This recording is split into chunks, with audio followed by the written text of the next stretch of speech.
In an article written by badlefthook.com, we're coming to see the shock, the amazement of an Ali shocker, where this past Saturday, August 26th, on the undercard of Jared Anderson heavyweight return, Nico Ali Walsh dropped a split decision in his 9th pro fight. The shock could be seen on Walsh's face on this image that I'm displaying here. But the article goes on to state what was at stake, and it follows. Link will be in the description. They were going to the ring for the 5th fight in Tulsa, preliminaries, some of the others having just their 4th fights to go 6 rounds for a purse of a few $1,000s. They were moving slowly down the aisles toward their corners, sometimes cantering, others walking, and in the press area, they had stopped their working or their kidding to watch, most of them interested in one fighter. Nico Ali Walsh, Mark Kriegel said, grandson of Muhammad Ali. Ali, who won the undisputed crown, and nephew of Layla Ali, herself a 4-belt champion. Great names in the breeding line, and now the little guy making his 9th fight. Perhaps the start of another great career. They were off well, although Walsh was getting hit. They were moving toward the final bell, and now Ali Walsh was landing. They were going into the scorecards, and now Ali Walsh was starting to celebrate decision victory perhaps, when suddenly he slowed, his jaw slack in amazement and confusion, and below in the stands you could hear a sudden cry as the rest left him, still hoping to raise his arm but disappointed. His hype man, Flavor Flav, half slumping, half walking off. He lost by split decision, somebody holding binocular to his eyes shouted in the press area. He lost by split decision. Down below, they were roaring for the next, coming down the tunnel now. But on the apron, men were running toward the corner, running toward the fighter, and the cornerman standing beside him alone. There was a cameraman moving around the ring toward them, and then in a moment, shifting into the big long delay they call the commercial break. Flav was crying like a baby. One of them coming out of the floor seats, he said they must have forgotten to buy the judges, but you should have seen him crying. It's his undefeated record, Mr. J.W. Tessitore, the ringside play-by-play man, was saying. It's shattered, and I'm waiting for confirmation from Mr. Aram to destroy him. He was standing beside one of the loading ramps for the Tulsa Hard Rock Hotel and Casino behind the arena, and he had just put on a call to the backstage area where Emmanuel Savoy, the trainer, and Bob Arum, the promoter, are attending the main card fighters. When will you do it? One of them said. Right as soon as I can, the play-by-play man said, as soon as I get confirmation. If it was on an ordinary prospect, I'd done it right here.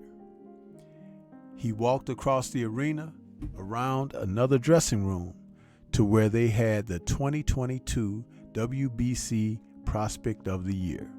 The boxer was still in his trunks, about 20 social media journalists in dungarees and sweat-stained shirts, bareheaded or wearing old caps, standing around quietly and watching with Mr. Timothy Bradley, the assistant TV commentator. "We might as well get him out of the dressing room," Tessitore said, "before we give him the Novocaine. It'll be a little bit better out in the air." The boy in the room with the boxer led him out, the fighter slumping, shaking his head a little, the cornrows running down and covering his left temple. When they saw him standing there outside the dressing room now, the boy holding him, they started talking softly. "Grandson of Muhammad Ali. It don't make no difference now. He's done. But damn, what a grand little fighter. Ain't he a fighter?" "It's a funny thing," Tessitore said. "All the nobodies that go out, they never take a loss. It always happens to a promotable one." A man, gray-haired and rather stout, wearing brown slacks and a blue shirt, walked up. "Then I better not send for the wagon yet," the man said. "No," Tessitore said. "Of course, you might just as well. Emmanuel Savoy may say no, but I doubt it." "I don't know," the man said. There'd be time in the morning," Tessitore said. "But it's in this hot weather," the man said. They had sponged off the fighter after they had given him the shot to deaden the pain, and now he stood feeding quietly from a $7.99 Little Caesars hot and ready, thin crust, large pepperoni they had placed at his feet. In the distance, you could hear the roar of the crowd in the arena, but beyond it and above it, you could hear the thunder and see the occasional flash of lightning. When Tessitore came back the next time, he was hurrying, nodding his head and waving his hands. Now the thunder was louder, the flashes of lightning brighter, and now the rain was starting to fall.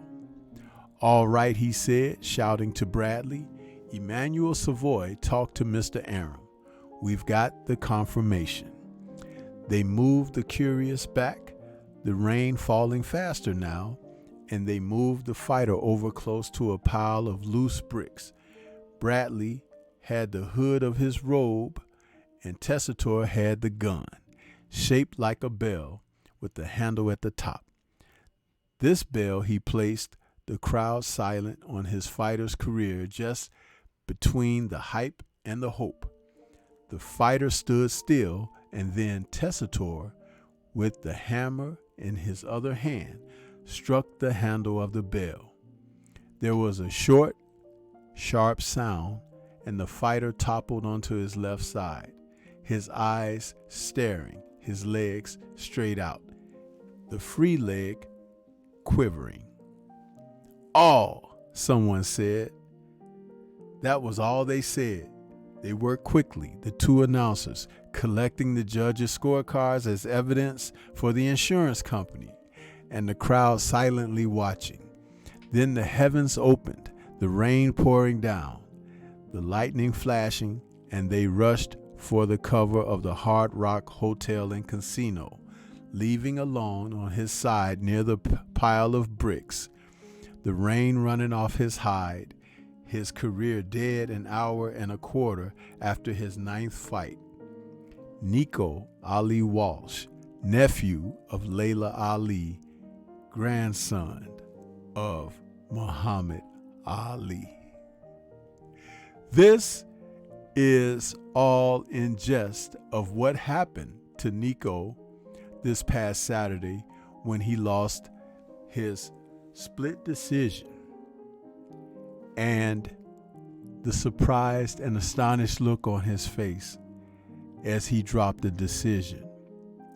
But I'll tell you, it's no joke for fighters who get in there and pit their wares and compete for a prize.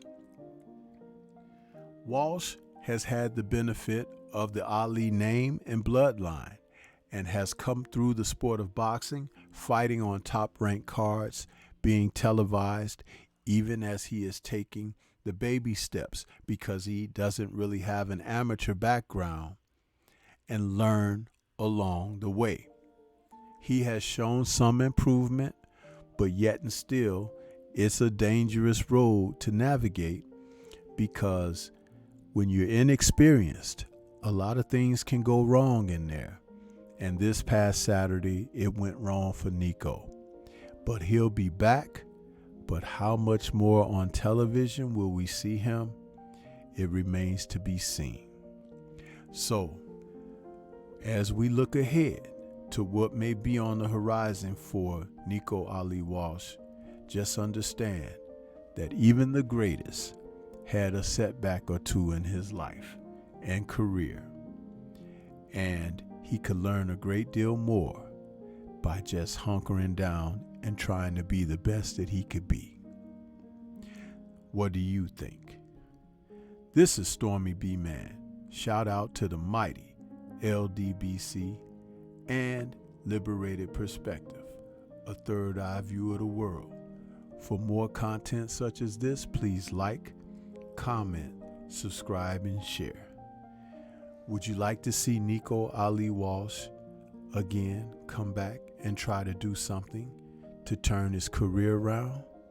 Or have you had enough and think that he should be taken out to the pastures? Peace to everyone out there, and everyone please remain safe.